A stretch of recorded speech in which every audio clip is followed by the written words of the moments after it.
राजेश टोपे, देशात वाढलेल्या आणि महत्त्वाचं म्हणजे राज्यात वाढलेल्या कोरोनाच्या आकड्यासंदर्भात काही महत्त्वाची माहिती देण्याची शक्यता आहे।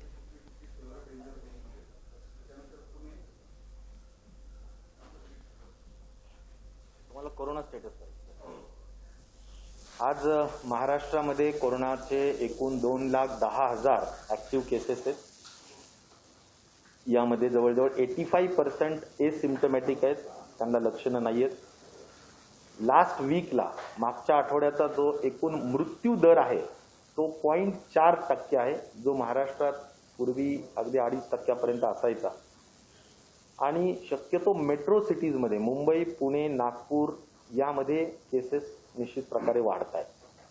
परंतु या केसेस वाढत असताना त्याचे कारण पण असे आहेत, जरूर त्याच्यामध्ये सोशल डिस्टन्सिंग मेंटेन होणं, मास्क वापरणं ह्या गोष्टी आवश्यकच आहेत। त्याच्यावर खूप कडक पद्धतीचं नियंत्रण प्रशासनाच्या वतीने ठेवलं जात आहे, फाईन्स पण वसूल केल्या जात आहेत।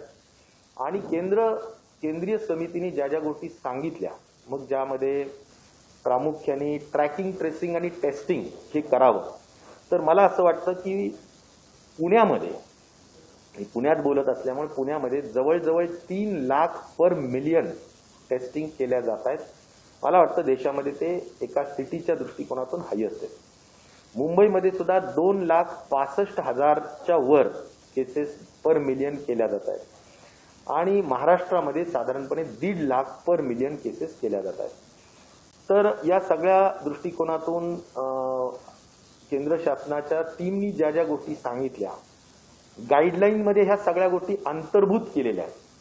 फॉर एक्झाम्पल आपण आता पाहिलेलं आहे की गर्दी टाळण्याच्या दृष्टिकोनातून आपण रेस्टॉरंट 50% वर आणलेत, थिएटर्स 50% वर आणलेत, सगळ्या सामाजिक, राजकीय, धार्मिक गॅदरिंग्सला बंदी आणलेली आहे पूर्णपणे। आणि या सगळ्यांच्या व्यतिरिक्त आता आपण पाहतोय की साधारणपणे ऑफिसेस जे आहेत ते ऑफिसेस सुद्धा 50% उपस्थिती राहावी आणि वर्क फ्रॉम होम करावं, अशा अनेक निर्बंध त्या ठिकाणी लावलेले। आणि मला हे सांगितलं पाहिजे की प्रिपरेशनच्या अनुषंगाने राज्यामध्ये सगळ्या हॉटस्पॉट्सला, मेट्रो सिटीजला आपण जर बघितलं तर बेड्स उपलब्धता, माझ्याजवळ सगळ्या आकडे आहेत, मी त्या आकड्यात जाऊन जास्त वेळ घेऊ इच्छित नाही, परंतु ऑक्सिजन बेड्स 400च्या वर या ठिकाणी पुण्यात उपलब्ध आहेत। विदाउट ऑक्सिजन बेड्स 200च्या वर आहेत। आयसीयू व्हेंटिलेटर्स बेड्स आहेत, आयसीयू विदाउट व्हेंटिलेटर बेड्स 60-70च्या वर आहेत। परंतु एक आहे की संख्या ज्या गतीनं आणि ज्या मोठ्या पद्धतीनं वाढतीये, तर त्या दृष्टिकोनातून आपल्याला आणखीन पण तयारी करून ठेवावी लागेल। त्यामुळे जेवढे काही आपले जम्बो सेंटर्स होते, ते सगळ्या जम्बो सेंटर्सला सुद्धा आपण ऍक्टिव्हेट निश्चित प्रकारे करणं गरजेचं आहे। आणि सगळे व्हेंटिलेटर्स, डॉक्टर्स, आम्ही कालच्या मुख्यमंत्री महोदयांच्या बरोबर असलेल्या व्हीसी मध्ये फार स्पष्ट सांगितलं की ज्या ज्या ठिकाणी डॉक्टर्सची आवश्यकता आहे, पॅरामेडिक्सची आवश्यकता आहे, टेक्निशियन्स, नर्सेसची आवश्यकता आहे, ते तातडीनं कलेक्टरांनी भरून घ्यायचे आहेत। कारण जानेवारी आणि फेब्रुवारीचा आपण जर महिना बघितला तर आपला ग्राफ हा 2,000 वर होता, म्हणजे फक्त 2,000 संख्या ही दररोज महाराष्ट्रामध्ये एकूण यायची। कर्व फ्लॅट झाला होता आणि त्यामुळे हॉस्पिटल्समध्ये कोणी नव्हतं आणि म्हणूनच आपण काही प्रमाणात त्यांना रिलीव्ह करण्याच्या सुद्धा सूचना दिल्या होत्या, त्या पुन्हा गरजेप्रमाणे घेण्याच्या सूचना सुद्धा त्या ठिकाणी देण्यात आलेल्या आहेत। मला प्रिपेअर्डनेस ज्याला म्हणतो, तयारी ज्याला म्हणतो आपण, वाढत असलेल्या संख्येच्या अनुषंगाने ती निश्चित प्रकारे त्याच्यावर लक्ष ठेवून आहोत, नंबर्सवर लक्ष ठेवून आहोत। आणि आत्ता आपली प्रेस कॉन्फरन्स इथली झाल्यानंतर सुद्धा कलेक्टर, कमिशनर आणि इथले जे स्थानिक प्रशासन आहे त्यांच्याबरोबरची सुद्धा पुणे शहराच्या दृष्टिकोनातूनचा आढावा मी त्वरित इथून गेल्यानंतर त्या ठिकाणी घेतोय। त्यामुळे मला एवढंच या ठिकाणी सांगायचंय की वॅक्सिनेशनच्या अनुषंगाने साधारणपणे 45 लाख वॅक्सिनेशन्स झालेले आहेत। 45 लाख मध्ये आज कुठे कुठे वॅक्सिनेशन झाले तर गव्हर्नमेंटचे जे आमचे मेडिकल आमच्या ज्या काही आरोग्याच्या संस्था आहेत ज्यामध्ये हॉस्पिटल्स, PSCs या ठिकाणी एकूण 2400 PSCs आणि हॉस्पिटल्सला आणि ज्या मेडिकल कॉलेजेसचे किंवा मेडिकल एज्युकेशन डिपार्टमेंटचे जे काही मोठे कॉलेजेस, मोठे हॉस्पिटल्स आहेत किंवा महानगरपालिकेचे ज्या काही वेगवेगळे दवाखाने आहेत या सगळ्यांना अंतर्भूत करून 2400 हॉस्पिटल्समध्ये वॅक्सिनेशनचा कार्यक्रम रोज चालू आहे. प्रायव्हेटमध्ये ज्या ज्या लोकांनी अपेक्षा व्यक्त केली त्यांचे आम्ही प्रस्ताव पाठवले आणि 600 त्या ठिकाणी प्रायव्हेटला मंजुरी आलेली आहे. म्हणजे एकूण 3000 ठिकाणी सेशन्स पूर्ण चालू आहे. मी एक नक्की सांगेल की मधल्या काळात सांगितलं होतं की आम्ही 58 लाख दिले वगैरे आणि आता इतके काही 22-23 लाख मागच्या काही 3-4 दिवसापूर्वी 8 दिवसापूर्वी सांगितलं की ते पडू नयेत. असा कुठलाही प्रकार नाहीये. रोज 3 लाख वॅक्सिनेशन्स होत आहेत. काल सुद्धा काहीतरी 2,60,000 70,000 त्या ठिकाणी झालेले आहेत आणि आमचा प्रयत्न आहे की आता दररोज प्रायव्हेट सुद्धा आम्ही वाढवतोय आणि ग्रामीण भागामध्ये उपकेंद्र म्हणजे सब सेंटर ज्याला म्हणतो आपण, PSC वेगळी आणि उपकेंद्र वेगळं, त्या उपकेंद्रापर्यंत आम्ही वॅक्सिनेशनच्या दृष्टिकोनातून लोकांना सुलभता व्हावी, घराच्या जवळ वॅक्सिनेशन करता यावं या दृष्टिकोनातून तीही व्यवस्था आम्ही त्या ठिकाणी करतोय. प्रायव्हेट हॉस्पिटल्सला मी स्वतः स्वास्थ्य मंत्र्यांना भेटून त्यावेळी त्यांचा एक 8 दिवसापूर्वी 4 दिवसापूर्वी असा नियम होता की आम्ही 100 बेडेड हॉस्पिटललाच फक्त वॅक्सिनेशनची सुविधा देणार. पण मी त्यांना जाऊन एक्सप्लेन केलं की शेवटी वॅक्सिनेशनसाठी लागतं काय, आपण गव्हर्नमेंटमध्ये PSC मध्ये जर करतोय फक्त जर कोल्ड चेन उपलब्ध असेल, डॉक्टर्स उपलब्ध असेल, AEFIच्या दृष्टिकोनातून म्हणजे वॅक्सिनेशन दिल्यानंतर काही ॲडव्हर्स इव्हेंट झाला त्या दृष्टिकोनातून जर तुमच्याजवळ व्यवस्था असेल तर मला वाटतं की द्यायला हवं. तर आता 20 बेडेड हॉस्पिटल पर्यंत सुद्धा वॅक्सिनेशन देण्याची व्यवस्था केली जाते. त्यामुळे इथून पुढे आणखीन पण जे जे लोक वॅक्सिनेशनसाठी मागणी करतील त्या सगळ्या अर्ज आम्ही पुढे पाठवून मंजुरी घेऊ. आम्हाला अग्रेसिव्ह वॅक्सिनेशन करायचंय. मला वाटतं आपण वॅक्सिनेशनच्या माध्यमातून मोठी जे काही व्हल्नरेबल सेक्शन आहे आपला 1,77,00,000 यामध्ये हेल्थ वर्कर्स, फ्रंटलाईन वर्कर्स आणि 45+ कोमॉर्बिड आणि 60+ सिनियर सिटीजन्स हे सगळे 1,77,00,000 आहेत. त्याला 2,20,00,000 एवढे डोसेस लागतात आणि आमचा पूर्ण प्रयत्न आहे 3 महिन्यामध्ये हे वॅक्सिनेशनचा कार्यक्रम पूर्ण संपवायचा आहे. त्यामुळे वॅक्सिनेशनवर आम्ही खूप मोठा फोकस केलेला आहे आणि एसिम्प्टमॅटिक जे लोक आहेत त्यांना होम क्वारंटाईन ज्यांना केलंय त्यांच्यावर त्यांनी स्वतःनी पण लक्ष द्यावं आणि बरेचसे आता सोसायटीज मधले तर सोसायटीच्या पदाधिकाऱ्यांनी सुद्धा त्यांच्यावर लक्ष ठेवावं. हेल्थचे आमचे वर्कर्स सुद्धा त्याच्यावर लक्ष ठेवून आहेत. त्यामुळे स्प्रेड कसा टाळता येईल या दृष्टिकोनातून आपण सर्वतोपरी प्रयत्न करत आहोत. निर्बंध अनेक लागले आहेत म्हणजे निर्बंध लागू हटायचा पाहिजे होते कारण कोविड बिहेवियर नसल्यामुळे सरकारला स्पाईक आहे असं सगळे एक्सपर्ट मत व्यक्त करतात आणि त्यामुळे पुन्हा ती संख्या वाढते. त्याच्यामुळे लॉकडाऊन पुन्हा होतायला काय अशी भीती सर्वसामान्यांच्या मनात. नवीन काही निर्बंधांचा विचार सुरू आहे का आणि आता जे निर्बंध लागू आहेत त्याच्या अंमलबजावणीसाठी काय?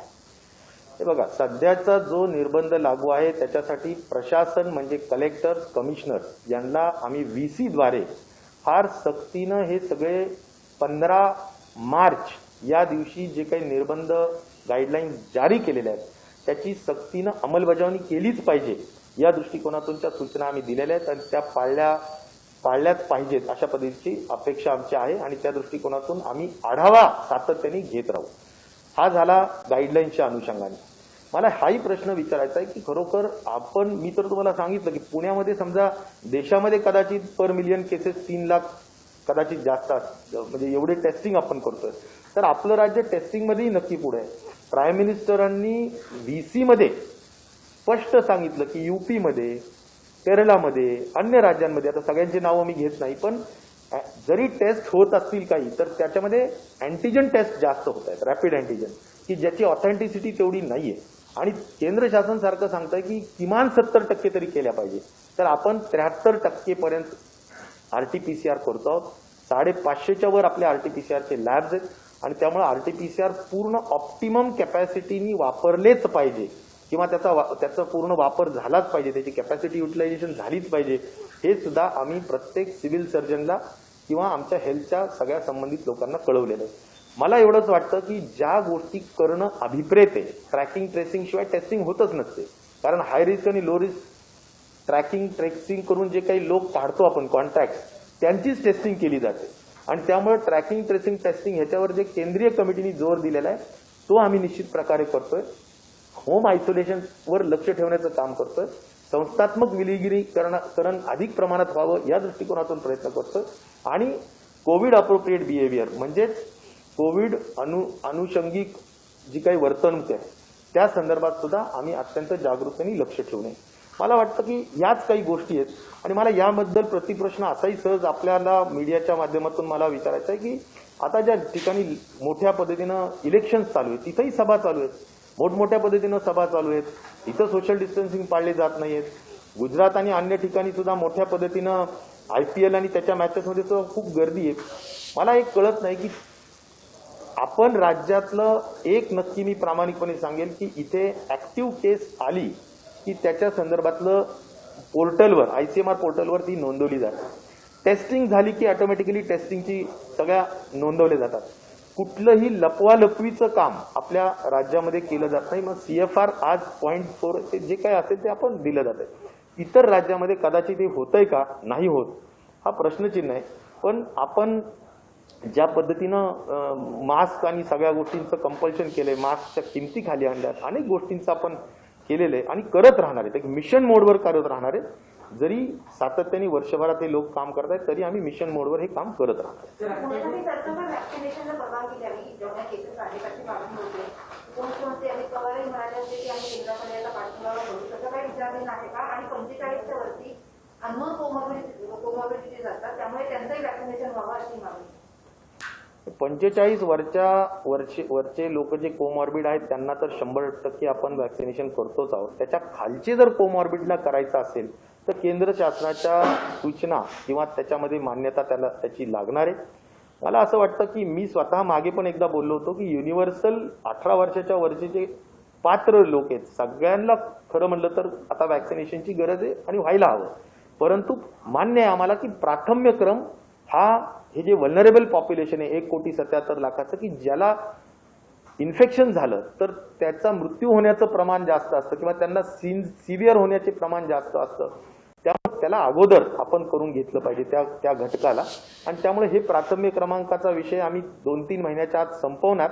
आणि नंतर 45च्या खालची कोमॉर्बिडिटी असेल किंवा 18 वर्षाच्या वरचे युनिव्हर्सल लोकांचा विषय असेल त्या बाबतीत केंद्राकडे आजही आग्रही मागणी की त्या बाबतीत लगेचच विचार व्हायला हवा. आणि व्हॅक्सिनेशन मोठ्या पद्धतीनं आपण उत्पन्न व्हॅक्सिन करतोच आहोत. आम्ही तर हाही प्रस्ताव दिलाय की कुठल्याही परिस्थितीत आपलं जे हाफकिन आहे तिथे सुद्धा जर आपल्याला संधी दिली तर आपण 17 कोटी व्हॅक्सिन्स वर्षामध्ये तयार करू शकतो. त्यामुळे व्हॅक्सिनचे डोस हा अजिबात विषय अडचणीचा नाहीच आहे. केंद्र शासनाच्या सगळ्या सूचनांचं अंमल आम्ही करतो आहोत. केंद्र शासनाकडे सगळी मागणी आम्ही केलेली आहे, त्यांची वाट आपण बघतो. पुण्यामध्ये गेल्या 4 दिवसात जवळपास 5,000पेक्षा जास्त रुग्ण पुणे जिल्ह्यात सापडत आहेत. नागपूरमध्ये लॉकडाऊन लावला, औरंगाबादला निर्बंध लावले. पुण्यात अजून तसे काही निर्बंध दिसत नाही. आणि दुसरी गोष्ट मागच्या आठवड्यात आढावा बैठक सुद्धा झालेली नाही, तेव्हा कुठले नवे निर्बंध अद्यापर्यंत लावले. माननीय मुख्यमंत्री महोदयांबरोबर माझी फोनवर काल परवा चर्चा झाली. त्यांनी पण फार चिंता व्यक्त केली. ॲज अ आरोग्यमंत्री ते म्हणाले मला की राजेश जर 25 आणि 30 हजाराच्या दरम्यान हे केसेस जास्त दिवस अशाच राहिल्या तर हे योग्य नाही. आपल्याला फार कडक पद्धतीनं याच्यामध्ये जावं लागेल. आणि कदाचित आज आम्ही रात्री जाऊ, उद्या त्यांच्याबरोबर चर्चा करू. म्हणजे असं त्यांचं मत आहे की जास्त वाढत असेल तर आपल्याला काही सिटीजमध्ये लॉकडाऊन्स करावे लागतील. काही एखाद्या दिवस राज्यामध्ये सुद्धा आपल्याला जर मोठ्या पद्धतीनं काही स्पाईक हा जास्त कालावधी पर्यंत राहणार असेल तर आपल्याला जरा यामध्ये अजून जास्त कठोर पद्धतीनं जावं लागेल. कारण शेवटी लोकांनी CM साहेबांनी बऱ्याच मीटिंग्समध्ये आणि PCsमध्ये सांगितलं की एकतर कोरोनाच्या संदर्भातले जे काही निर्बंध आहेत ते पाळा, नाहीतर मला लॉकडाऊन करावं लागेल. हे नेहमी त्यांनी सांगितलंय. मला वाटतं आता जनतेलाच मी अपील करेल की खऱ्या अर्थाने आपण अतिशय उत्तम प्रतिसाद द्यावं आणि कोरोना अनुषंगाने जे काही वर्तणूक आहे ती करायला हवी. मास्क आणि सोशल डिस्टन्सिंग पाळायला हवं. जर आपल्याला लॉकडाऊन टाळायचं असेल तर. दोन डोसेस मधलं जे अंतर आहे ते कोविशिल्डच्या संदर्भात आज काही नवीन गाईडलाईन्स आल्यात का?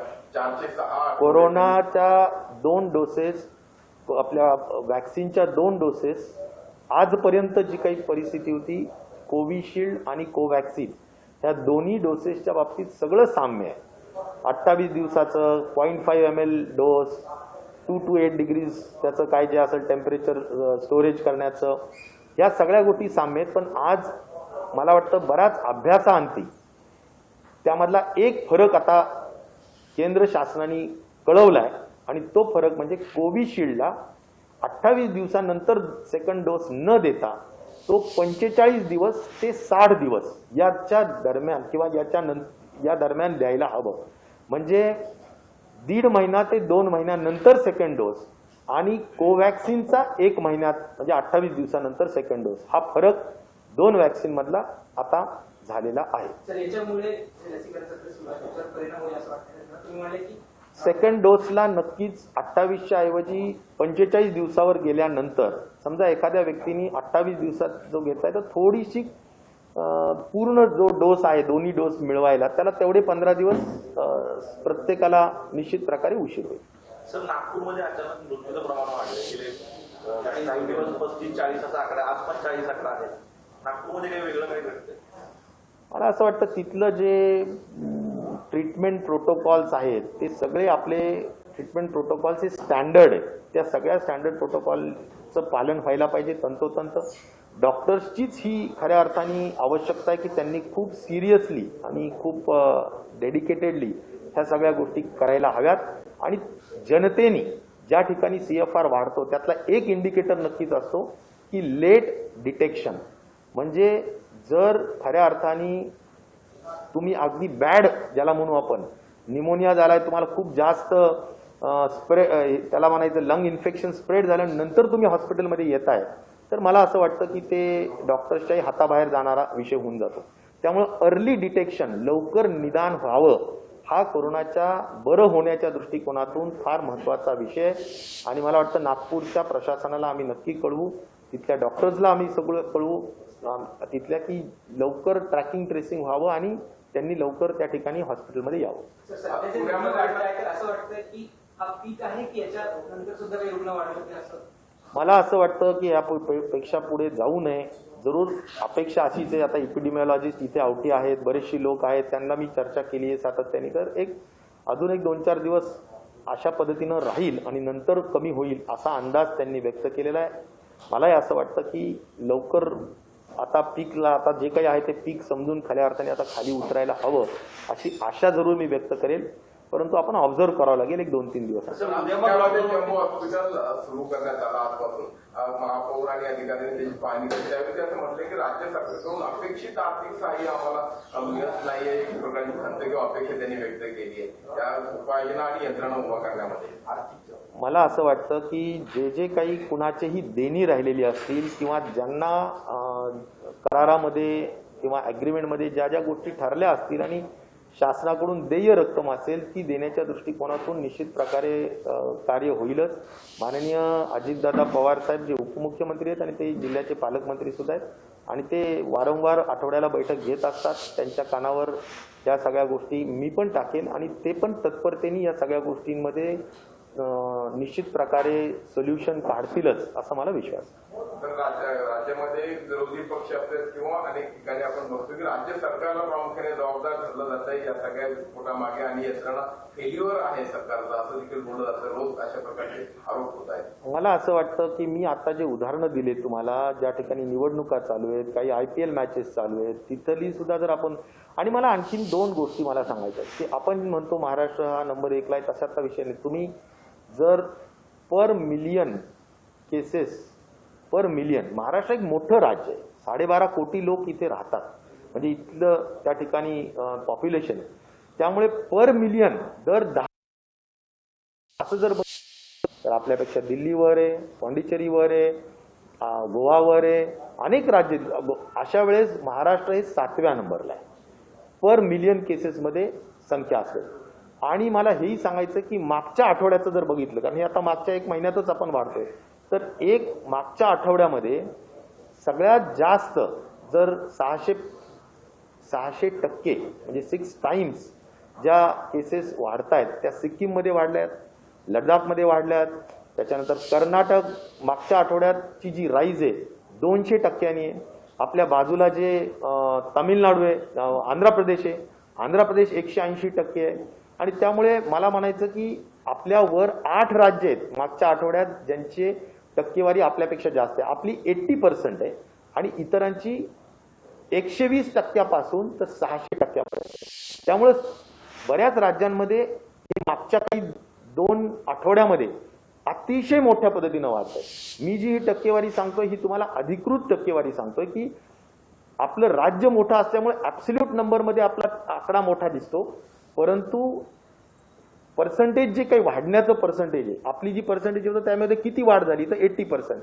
पण तेच जर राज्यांमध्ये हे मागच्या काही 2 आठवड्यामध्ये अतिशय मोठ्या पद्धतीनं वाढतंय.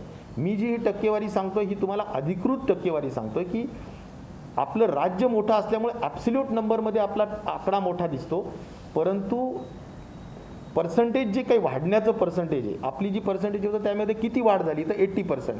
पण तेच जर आपण सिक्कीममध्ये बघितलं तर 600%, आंध्र प्रदेशमध्ये बघितलं तर 150%, तुमच्या बाजूला असलेलं कर्नाटक बघितलं तर 119%. अशी टक्केवारी सगळीकडे आहे, वाढतोय.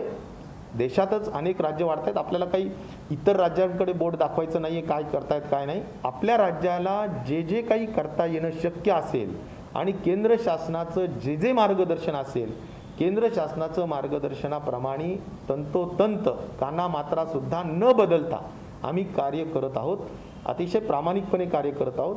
त्याच्यामध्ये अनेक गोष्टींमध्ये प्रधानमंत्री महोदयांनी सुद्धा VC-मध्ये जसं RT-PCR असेल त्याच्याबद्दल चांगलंच मत व्यक्त केलं आहे. तर आम्हाला ज्या काही सूचना केलेल्या आहेत ते काही क्रिटिसिझम नाही आहे, ते काही आलोचन नाही आहे. मला असं म्हणायचं आहे त्या सूचना आहेत की बाबा आणखीन जास्त टेस्टिंग वाढवा. आता मी तर म्हणतो 3 लाख टेस्टिंग पुण्यात आहेत, पण आणखीन जास्त वाढवा. आता आपण आणखीन जास्त वाढवू. त्यांनी ज्या ज्या सूचना दिलेल्या आहेत, टेस्टिंग वाढवा, ट्रॅकिंग ट्रेसिंग वाढवा, त्या आम्ही निश्चित प्रकारे करतोय. आणि कोविड ॲप्रोप्रिएट बिहेवियरवर त्यांनी भर दिलेला आहे, तो पण आपण निश्चित प्रकारे प्रशासनाला वारंवार सांगतोय. माननीय मुख्यमंत्री सांगतायत, उपमुख्यमंत्री सांगतायत, आम्ही आमच्या डिपार्टमेंटकडून सांगतोय, पोलीस प्रशासन त्या ठिकाणी सगळ्या पद्धतीनं अलर्ट केलेलं आहे. त्यामुळे मला असं वाटतं की आपण करतो आहोत. जनतेने सुद्धा या सगळ्या गोष्टींना सहकार्य करावं अशी माझी नम्रतेचं आव्हान आणि विनंती आहे. काही प्रॉब्लेम होतोय का? कारण वॅक्सिन मिळत नाहीये किंवा परत पाठवलं जाते अशा घटना आजही पुण्यामध्ये पुन्हा घडताना दिसतात.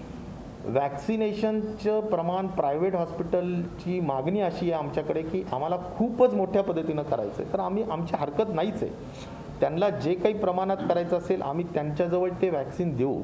फक्त एकच अट आहे जी केंद्र शासनाने आम्हाला घातली की कुणीही वॅक्सिन स्टोअर करू नये. समजा आम्ही एखाद्या हॉस्पिटलला एक 25,000 किंवा 20,000 जर वॅक्सिनचे डोसेस दिले तर त्यांनी ते पटकन युटिलाइज करावे, नाहीतर ते स्टोअर करावेत आणि 10-20 दिवसापर्यंत स्टोअर करून ठेवावेत. असा प्रकार होऊ नये अशी एक केंद्र शासनाची अपेक्षा आहे. तेवढंच फक्त आम्ही काळजी घेतोय. अन्यथा कुठल्याही प्रायव्हेट हॉस्पिटलला आम्ही हे कमी पडू देणार नाहीत आणि गव्हर्नमेंटला तर आम्ही स्वतःच लक्ष ठेवून येत आम्ही त्यात अधिकाधिक काम करू इच्छितो. सर, उद्या लॉकडाऊनचा निर्णय होऊ शकतो का? माननीय मुख्यमंत्री महोदयांबरोबर चर्चा नक्कीच आहे आणि त्यांना ह्या सगळ्या आकड्यांमुळे त्यांना चिंता जरूर वाटते. त्यांनी मला बोलून दाखवली चिंता आणि चर्चा होईल. काही दिवस द्यावे लागतील, काही कालावधी द्यावा लागेल आणि ठरवावं लागेल, पण आता ही चर्चा होईल. त्यामुळे आज काही असं एकदम लॉकडाऊन होईल आणि हा असं काही कोणी म्हणू नका. चर्चेचा विषय आहे. संख्या वाढते त्या दृष्टिकोनातून निश्चित प्रकारे त्यावर गंभीरपणे चर्चा माननीय मुख्यमंत्री, उपमुख्यमंत्री, आमचा आरोग्य विभाग असेल, अन्य काही महत्त्वाचे नेते असतील, पवारसाहेब असतील, सगळ्यांबरोबर होतील. आज पवारसाहेबांनी सुद्धा मला दिल्लीवरून या सगळ्या गोष्टींचा थोडक्यात आढावा सुद्धा घेतला आहे. त्यामुळे ते पण सगळ्या ह्या लॉकडाऊन करायचं नाही करायचं या सगळ्या गोष्टी ते राहतील.